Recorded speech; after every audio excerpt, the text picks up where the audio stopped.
It's August already. Time for another episode of The Fine Year, a month-by-month YouTube presentation about a birding big year I made in 2019.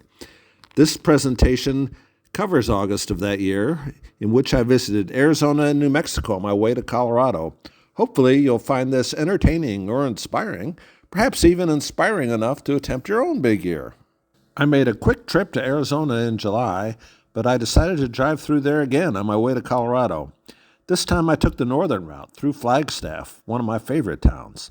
At Picture Canyon, I found a family of Lewis's woodpeckers. The parents hid back in the tall trees, but this immature bird popped out and posed for me. There were numerous hummingbirds working the flowers around the creek that ran through the park. I found this female black-chinned hummingbird, as well as broad-tailed and calliope hummingbirds. Lazuli buntings were popping in and out of the creekside reeds.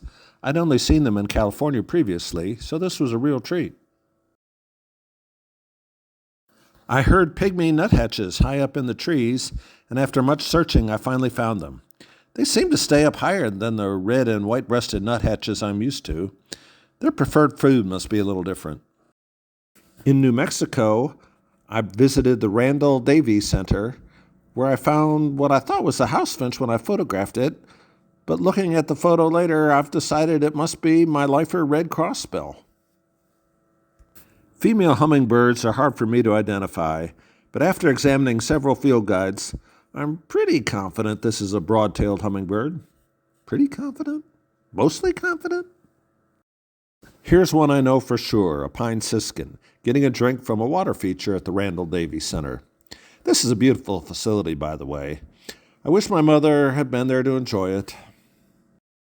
Having made it through Arizona and New Mexico, I drove up through the southern area of Colorado and stopped at the Garden of the Gods near Colorado Springs. This is a super park, one I try to visit whenever I'm in Colorado. This Woodhouse's scrub jay was one I expected to find there, and it completed my scrub jay grand slam for the year. This little sparrow confused me. Perhaps I shouldn't include it, but what the heck. After thorough examination of all the sparrows in my Sibley guide, I settled on the timberline version of the brewer's sparrow. Fairly confident. This is the main target for me at the Garden of the Gods, the prairie falcon. I nearly always find one here among the cliffs. I'd seen one earlier in California in February, but that was not a good view, and I wanted not only a photo, but to remove all doubts. After Colorado Springs, I made my way to the northern part of the state to see a nemesis of mine, the lark bunting. I'd lived in Colorado for almost a year once, but perhaps due to my work schedule or the draw of the mountains, I never had a good sighting of this bird, one I was sure of. At Pawnee National Grassland, I was treated to dozens of them. As I was driving away from Pawnee Grassland, I noticed a bird on a fence post. Once again, using the car as a blind, I took photos of this resting common nighthawk. I'd seen them flying many times, but this was my first good opportunity of one posing for me. I found a lot of good animals on this trip. I saw several groups of pronghorn on the grasslands. This group even had a few young with them. This Steller's jay is not sporting quite as much blue as the ones we see in California, but he still posed well on a berry bush. He was a nice welcome for me at Rocky Mountain National Park. The alluvial fan in Rocky Mountain National Park, a remnant of a long ago dam that burst, is usually a good spot to find American dippers. There was a nesting pair this year feeding young that have fledged but were still begging for food.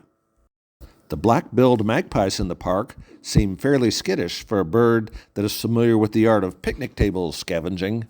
At least I caught this one before it escaped fully. One of my favorite trails, due to its birdiness, is the Cub Lake Trail. Green towhees are a regular breeder here, and once again I saw parents feeding fledged youngsters. This is the first time I saw moose on the eastern half of the park. I thought they only roamed the western side near the Colorado River, but here was a mother moose cow with her calf. I saw another one farther up the trail as well. Here it is, bird number 525, the brown creeper, passing my original goal for the year. I saw this during the time I was searching for a dusky quail someone else had seen and described to me. The brown creeper is one of my mom's favorites. I remember her excitedly showing one to my sister and I when I was about 5 or 6 years old. This mountain chickadee posed for a slightly better photo than the ones I'd seen at Rock Creek Lake in California in June. As I mentioned then, chickadee pictures are just not my forte. Well, this bird leaves no doubt that it's a crossbill. The bill on this red crossbill is huge. I found this one scraping up clay mud early in the morning at the Cub Lake trailhead. Those pine seeds must not sit well in its digestive system. The prettiest way to get up to Trail Ridge Road at the top of the park is Fall River Road.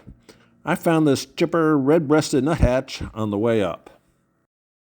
Rocky Mountain National Park is chock full of elk. There are so many that the Park Service has had to fence off some areas to encourage willows and other brush to recover from excessive browsing. Still, they're magnificent animals. Maybe the park needs a few wolves. Trail Ridge Road across the top of the park has many spots to stop and take short hikes. One such hike yielded this pika shortly after sunrise. The yellow-bellied marmot is another common mountaintop animal. They are almost tame and barely move out of the way when you encounter one on the trail. If you leave your pack unattended along the path, don't be surprised to find it invaded, as my daughter once found out. As I walked back down one of the trails towards my car, I suddenly heard dozens of pikas whistling, seemingly losing their minds with excitement. Looking around, I saw a pair of coyotes trotting down the mountainside and across the road. From another pull-off on Trail Ridge Road, my daughter spotted this white-tailed ptarmigan. Or was it my son-in-law? We saw about a half dozen that morning from a spot where I'd only gotten a brief glimpse of one the previous day as it scooted into some brush. Here on the west side of the park, across the Continental Divide, this moose was where I expected him to be. It was the first one my son-in-law had ever seen, so I was glad it was a nice-looking bull moose. Besides birds and animals, I also enjoy the butterflies. Red admirals have always been one of my favorites. Leaving Rocky Mountain National Park, I drove across the state wanting to stop at Colorado National Monument. I hoped to find pinyon jays and gray vireos. The jay eluded me, but I was able to record my lifer gray vireo.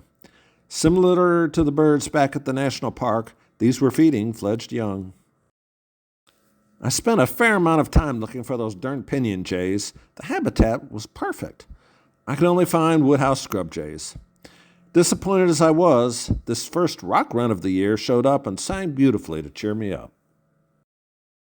August ends on a high note, with me reaching my stated goal of 525 birds.